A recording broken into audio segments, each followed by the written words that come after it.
मी रात्रंदिवस तिथं काम करतोय, विकास कामं केली आहेत. निवडून आलेला खासदार तिथं लोकांना दिसला नाही आणि लोकांना ज्यावेळेला गरज पडली अडीअडचणीमध्ये त्यावेळेला खासदार म्हणून मीच त्या लोकांना भेटत होतो. खरं म्हणजे ही एक प्रक्रिया होती. म्हाडाच्या अध्यक्षपदी हे पद खाली होतं. पुणे विभागाचं अध्यक्षपद कित्येक दिवसापासून खाली होतं, परंतु मुख्यमंत्री आणि पंतप्रधानांचा जो ड्रीम प्रोजेक्ट आहे, गोरगरिबांना स्वस्तात घरं मिळणं, दर्जेदार घरं मिळणं आणि पारदर्शक कारभार करणं, ह्यासाठी ही महत्त्वाची जबाबदारी माननीय मुख्यमंत्र्यांनी माझ्यावर टाकलेली आहे.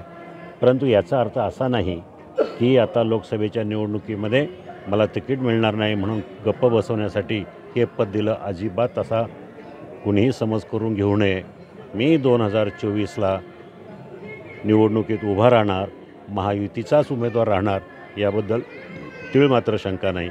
तर ही प्रक्रिया होती. गेल्या दीड वर्षापासून मुख्यमंत्री साहेबांच्या मनात होतं की आढळरावसारख्या ज्येष्ठ नेत्याला, अनुभवी नेत्याला अशी काहीतरी जबाबदारी जर दिली तर त्यांना लोकांमध्ये फिरण्यासाठी किंवा लोकांची कामं करण्यासाठी अजून बळ येईल, म्हणून योगायोगाने हे पद मिळालेलं आहे. तसं काय बाकी निवडणुकीचा ह्या पदाचा काही संबंध नाही.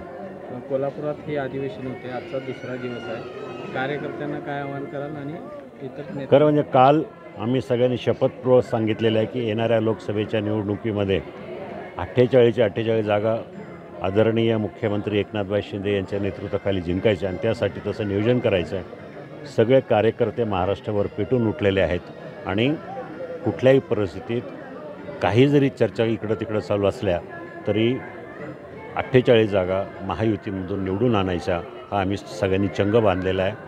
काल सगळे कार्यकर्ते ह्यासाठी पेटून उठलेले आहेत. शिरूर मतदारसंघामध्ये राष्ट्रवादी दावा सगळेच करत आहेत. शिंदेसाहेबांचा पक्ष दावा करतो आहे, अजित पवारचा पक्ष दावा करतो आहे, भाजपचे कार्यकर्तेसुद्धा दावा करतात. परंतु हे तिघे बसून ठरवतील. शेवटी महायुतीचाच उमेदवार तिथं राहणार आहे. आमचा क्लेम ह्यासाठी आहे की गेले 5 वर्ष मी रात्रंदिवस तिथं काम करतो आहे, विकास कामं केली आहेत.